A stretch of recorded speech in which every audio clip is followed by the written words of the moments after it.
अस्सलाम वालेकुम स्टूडेंट, हमने वेक्टर एडिशन स्टार्ट किया है। तो पहले वाले लेक्चर में मैंने ग्राफिकल तरीके से वेक्टर एडिशन के बारे में बता चुका हूँ।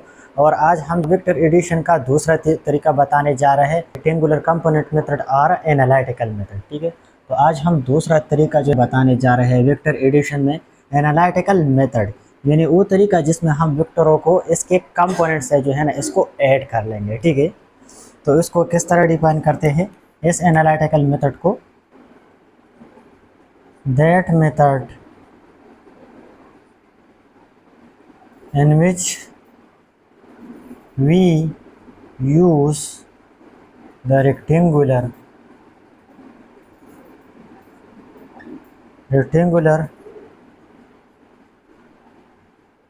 components of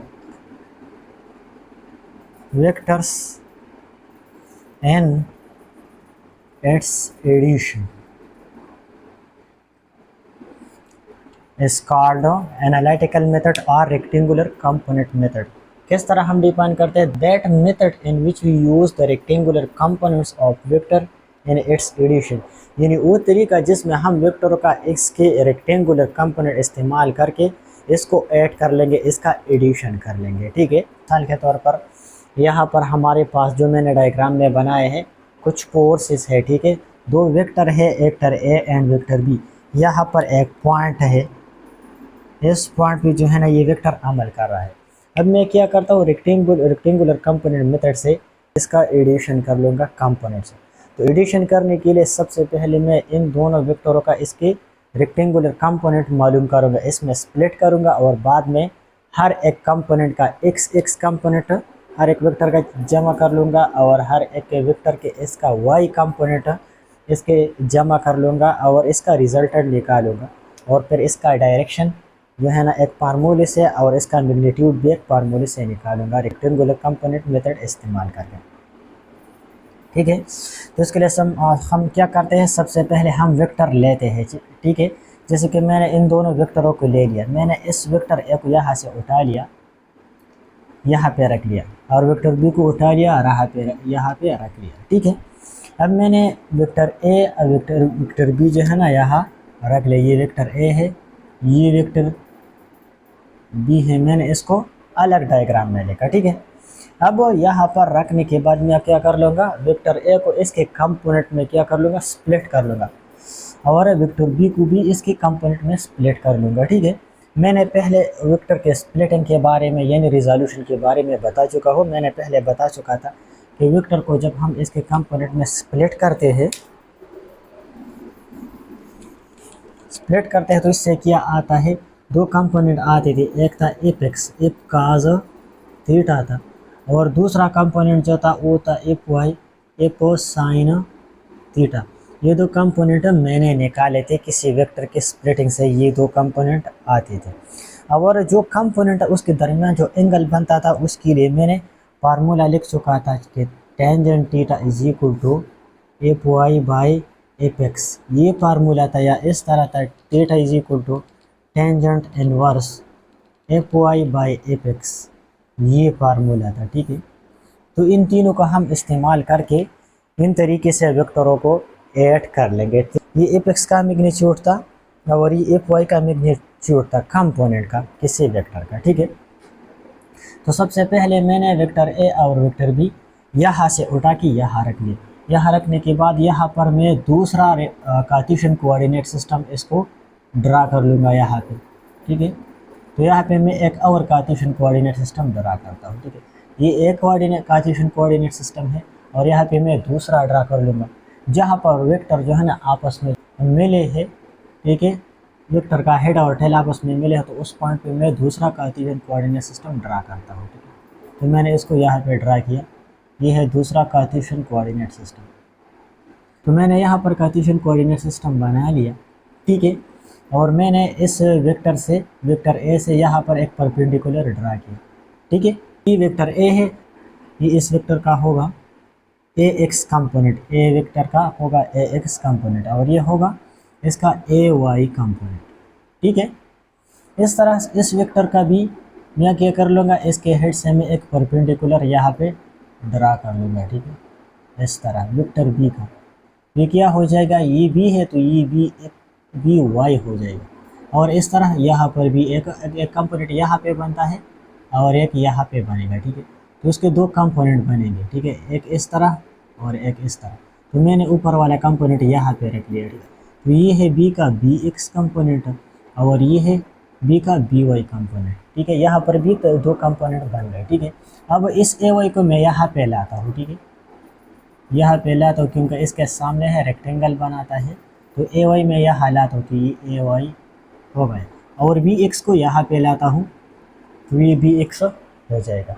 तो यहाँ पर ये ए एक्स और बी एक्स हमारे पास होगा आर एक्स, और यहाँ पे ए वाई और बी वाई ये क्या होगा, ये हमारे पास होगा आर वाई। और इन दोनों वेक्टर का रिजल्टेंट अब क्या होगा, तो यहाँ से मैं एक लाइन ड्रा के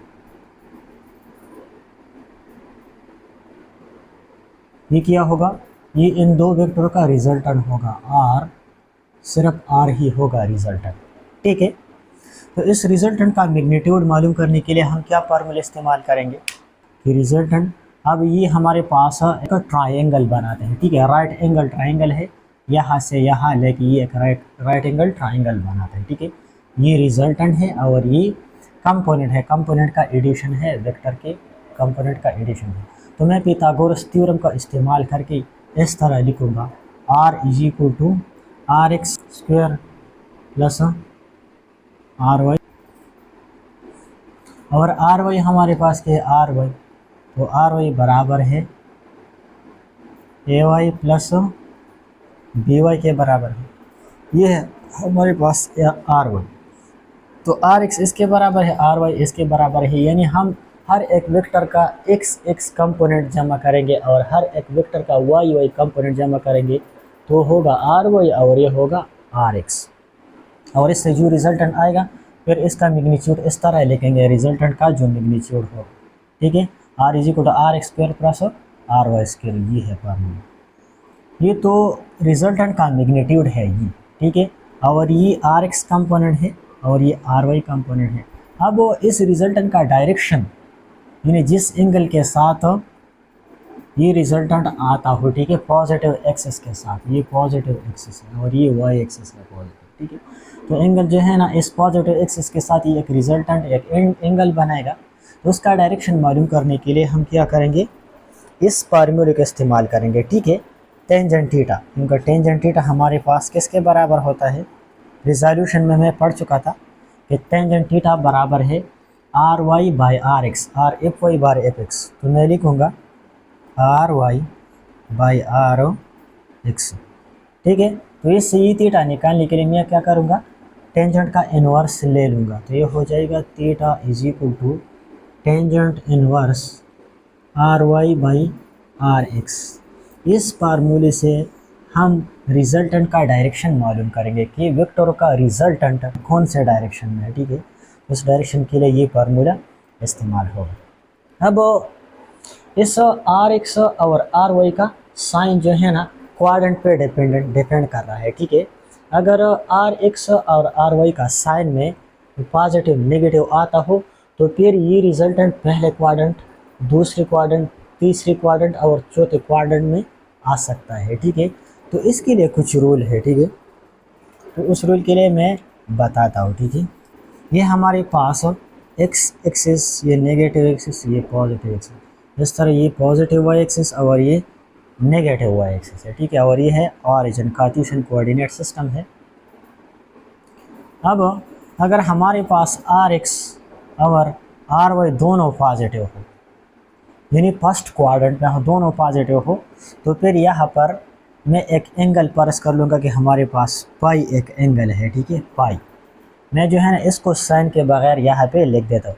तो पाई किसके बराबर होगा, वो होगा tangent inverse R y by R x, इस तरह होगा। ये हमारे पास एक एंगल है विदाउट साइन, यानी मैंने इसमें कोई पॉजिटिव या नेगेटिव साइन इसका मुंतहब नहीं किया है। ये पाई एक ऐसा एंगल है जो कि हर एक क्वाड्रेंट में, ये पहला क्वाड्रेंट है, ये सेकंड क्वाड्रेंट है, ये तीसरा क्वाड्रेंट है और ये चौथा क्वाड्रेंट है, ठीक है। हर एक क्वाड्रेंट में ये एंगल मुमकिन है, पॉसिबल है कि आ जाए, ठीक है, ये पाई एंगल, ठीक है। अब थीटा एक ऐसा एंगल है जो कि हम इस पाई से मालूम करेंगे, यानी आर वाई और आर एक्स के साइन से मालूम करेंगे। अब अगर आर एक्स और आर वाई दोनों पॉजिटिव हो तो थीटा जो है ना वो पहले क्वाड्रेंट में होगा और थीटा और पाई बराबर होंगे, यानी होगा tangent inverse R y by R x, इस तरह होगा, थीटा और पाई बराबर होंगे, ठीक है। अब अगर आर एक्स नेगेटिव हो और आर वाई पॉजिटिव हो तो फिर क्या होगा, फिर हमारे पास ये रिजल्टेंट जो है ना, पहला रिजल्टेंट इस क्वाड्रेंट में था, फिर रिजल्टेंट जो है ना दूसरे क्वाड्रेंट में होगा, ठीक है। तो दूसरे क्वाड्रेंट में जाहिर करने के लिए हम फिर किस तरह लिखेंगे कि यहाँ से जब हम स्टार्ट लेते हैं तो यहाँ तक एंगल 180 डिग्री के बराबर होते हैं, 180 के बराबर होता है, ठीक है। आर वाई हमारे पास पॉजिटिव है और आर एक्स नेगेटिव है तो यहाँ पे आएगा, ठीक है, पाई यहाँ पे बनेगा, ठीक है। तो यहाँ पर एंगल मालूम करने के लिए थीटा मालूम करने के लिए हम थीटा से पाई को सब्ट्रैक्ट कर लेंगे, ठीक है। Theta is equal to 180 minus pi, ठीक है, इस तरह लिखेंगे। इस रिजल्टेंट का एंगल जो पॉजिटिव एक्स के साथ बनाता है इसको मालूम करने के लिए इससे पाई जो कि सेकंड क्वाड्रेंट में आता है इसको सब्ट्रैक्ट कर लेंगे, ठीक है।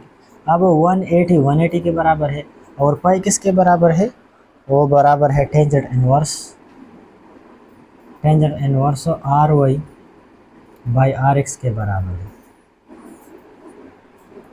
अब अगर आर वाई आर एक्स और आर वाई दोनों नेगेटिव हो तो फिर क्या होगा, तो फिर रिजल्टेंट तीसरे क्वाड्रेंट में होगा और तीसरे क्वाड्रेंट में यहाँ से लेकर यहाँ तक 180 के बराबर है और बाकी जो एंगल बनेगा वो पाई आएगा, ठीक है। तो इसके लिए हम लिखेंगे फिर थीटा रिजल्टेंट किस डायरेक्शन में होगा, तो होगा थीटा 180 प्लस पाई, ठीक है।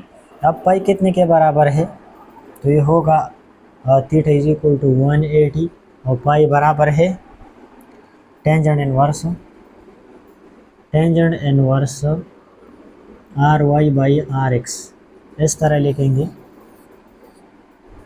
एंड इसके अलावा अगर हमारे पास आर एक्स पॉजिटिव और आर वाई नेगेटिव हो तो थीटा चौथे क्वाड्रेंट में जो है ना, तो थीटा चौथे क्वाड्रेंट में होगा, यानी रिजल्टेंट चौथे क्वाड्रेंट में आएगा, ठीक है। तो यहाँ से लेके यहाँ तक कितना एंगल आता है, 360 डिग्री का आता है, तो यहाँ पर पाई बनेगा, ठीक है, क्योंकि ये 360 डिग्री है तो 360 डिग्री से हम इस पाई को सब्ट्रैक्ट कर लेंगे, ठीक है, जो यहाँ पे बनता है, ठीक है। तो वो होगा रिजल्टेंट का डायरेक्शन थीटा होगा। तो इसके लिए हम क्या करते हैं, फिर थीटा इस तरह होगा 360 डिग्री माइनस पाई, इससे पाई को सब्ट्रैक्ट कर लेंगे और थीटा का डायरेक्शन बताएगा फोर्थ क्वाड्रेंट में, यानी साइन पे डिपेंडेंट कर रहा है, आर एक्स और आर वाई के साइन पे डिपेंडेंट कर रहा है।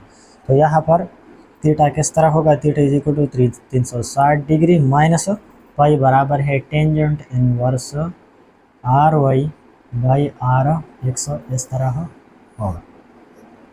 तो ये था addition of vector by analytical method और रेक्टेंगुलर कंपोनेंट मेथड भी हम इसको कहते हैं, क्योंकि यहाँ पर हम वेक्टर को क्या करते हैं, इसके कंपोनेंट रेक्टेंगुलर कंपोनेंट में स्प्लिट करते हैं, ठीक है, और बाद में हर एक कंपोनेंट को एक्स कंपोनेंट को एक्स के साथ ऐड करते हैं, वाई कंपोनेंट को वाई के साथ ऐड करते हैं सारे वेक्टरों का, और फिर इसका रिजल्टेंट निकालते हैं और रिजल्टेंट का डायरेक्शन मालूम करने के लिए ये फार्मूला इस्तेमाल करते हैं। अब ये दो वेक्टर है, ठीक है। अब अगर इससे ज़्यादा वेक्टर हो और कोप्लेनर हो, यानी एक ही प्लेन में आता हो, ठीक है, इस तरह बहुत सारे वेक्टर हो के R is equal to A plus B plus C plus D and so on, बहुत से वेक्टर हो, जिसके लिए हम क्या कर लेंगे, फिर वही तरीके इस्तेमाल करेंगे। आर एक्स के लिखेंगे A X plus B X plus C X plus D X, इस तरह आर वाई के लिए लिखेंगे ए वाई, हर एक वेक्टर का एक्स एक्स कंपोनेंट जमा कर लेंगे और वाई वाई कंपोनेंट जमा कर लेंगे, B y plus C y plus D y and so on, और फिर इससे रिजल्टेंट निकालेंगे, ठीक है। जो भी नंबर हो, दो हो या दो से ज़्यादा हो, 5 हो, 7 हो, 8 हो, नंबर आप हो, फिर हम वही फार्मूले इस्तेमाल करेंगे। R x square plus R y square. तो आर एक्स यहाँ से लेंगे और आर वाई यहाँ से लेंगे, स्क्वायर लेंगे और पिथागोरस थ्योरम इस्तेमाल करके रिजल्टेंट का मैग्नीट्यूड मालूम कर लेंगे। ठीक है, इसके लिए एक मिसाल से समझाता हूँ आप लोगों को। मिसाल के तौर पर हमारे पास एक कार्टेशियन कोऑर्डिनेट सिस्टम है इस तरह। ठीक है, एक्स एक्सिस और ये है वाई एक्सिस।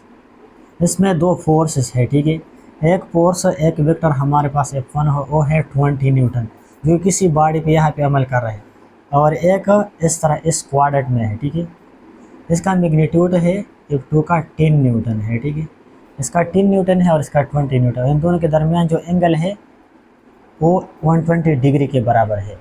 तो इसका रिजल्टेंट कैसे मालूम करेंगे? रेक्टेंगुलर कंपोनेंट के मेथड से। ठीक है, इसको सबसे पहले स्प्लिट करेंगे इसके कंपोनेंट में, एक्स एंड वाई कंपोनेंट में, और बाद में उसको ऐड कर लेंगे और इसका रिजल्टेंट निकालेंगे। ठीक है, इसके लिए फार्मूला किया है। सबसे पहले मैं F1 के लिए कर रहा हूँ। ठीक है, फॉर एग्जांपल F1 एक्स, इसका मैग्नीट्यूड क्या होगा? F1 cos थीटा, ये है F1। ठीक है, ये हो जाएगा F1 एक्स। अब F1 हमारे पास कितना है? 20 है, 20 न्यूटन है। और काज, अब इन दोनों के दरमियान एंगल क्या है? एफ एक्स और एफ के दरमियान वो 0 है। ठीक है, तो 0 का 0 1 के बराबर है, 20 न्यूटन होगा। ठीक है, इस तरह इसका y कंपोनेंट भी होगा F1 y, वो होगा F1 साइन थीटा। अब F1 20 है और साइन 0 0 के बराबर है, तो इससे 0 न्यूटन आ जाएगा। ठीक है, इस तरह से फोर्स नंबर 2 वेक्टर नंबर 2 को भी इसके कंपोनेंट में जो है ना भी स्प्लिट कर लेंगे इस तरह। ठीक है, इसके लिए मैं लिखूँगा F2x modulus F2 cos theta. तो इस तरह लिखूँगा मैं F2x is equal to F2 कितना है? 10 है, और cos 120 कितने के बराबर है? -0.5। 10 और 0 को मल्टीप्लाई करके इसे क्या आएगा? -5 न्यूटन आएगा। इस तरह F2y भी होगा, F2y मॉडुलस वो होगा F2 साइन थीटा हो जाएगा। ठीक है, तो अब F2 कितना है? 10 है, और साइन 120 कितने के बराबर है? वो हो जाएगा 10, और वो बराबर है 0.866 के बराबर है, 8.66 न्यूटन। ठीक है, ये डेटा मैंने मालूम किया क्योंकि मैंने इस वेक्टर को भी इसके कंपोनेंट में F1 x, F1 का थीटा कंपोनेंट x कंपोनेंट में, और इस तरह इसको y कंपोनेंट में स्प्लिट किया, वेक्टर नंबर 1 को F1 को इस तरह इसको भी स्प्लिट किया। ठीक है, हर एक कंपोनेंट मालूम किया, वेक्टर 1 का x और y कंपोनेंट मालूम किया, इस तरह वेक्टर सेकंड का यानी F2 का भी x और y कंपोनेंट मालूम किया। अब इससे मैं Rx निकालता हूँ। ठीक है, Rx के लिए फार्मूला किया है Rx के लिए फार्मूला है ax प्लस ay। ठीक है, ये फार्मूला है। तो यहाँ पर Rx की जगह ax की मैं जगह लिखूँगा F1x प्लस F2x। ठीक है, तो यहाँ पर F1x कितने के बराबर है? वो है 20 न्यूटन। F2x कितने के बराबर है? 8 न्यूटन। तो इससे कितना आएगा? इससे आएगा 15 न्यूटन। ठीक है, तो Rx हमारे पास कितना आया? 15 न्यूटन आया। अब Ry कितना आएगा? Ry ये इसलिए हम मालूम करते हैं क्योंकि हमारे पास रिजल्टेंट का फार्मूला है Rx square plus Ry square. तो सबसे पहले Rx और Ry को मालूम करना है। ठीक है, तो मैंने Rx मालूम किया 15 न्यूटन। अब Ry क्या है? Ry कितने के बराबर है? वो है F1y प्लस F2y। ठीक है, तो F1y कितना है? F1y वो कितना है? वो 0 न्यूटन के बराबर है। ठीक है, प्लस F2y कितने के बराबर है? F2y वो बराबर है 8.66 न्यूटन। ठीक है, इन दोनों को जमा करके से आएगा 8.66 न्यूटन। ये Ry के बराबर हो गया, ये Ry हो गया। ठीक है, अब Rx भी मालूम हो गया, Ry भी मालूम हो गया। अब रिजल्टेंट का मैग्नीट्यूड मालूम करने के लिए हमारे पास फार्मूला है R is equal to Rx square plus Ry square under the root. ठीक है, तो Rx कितने के बराबर है? 15 न्यूटन स्क्वायर प्लस Ry कितने के बराबर है? 8.66 6 whole square under the root, इससे आएगा आर मैग्नीट्यूड, रिजल्टेंट मैग्नीट्यूड, इससे आएगा 17.32 न्यूटन।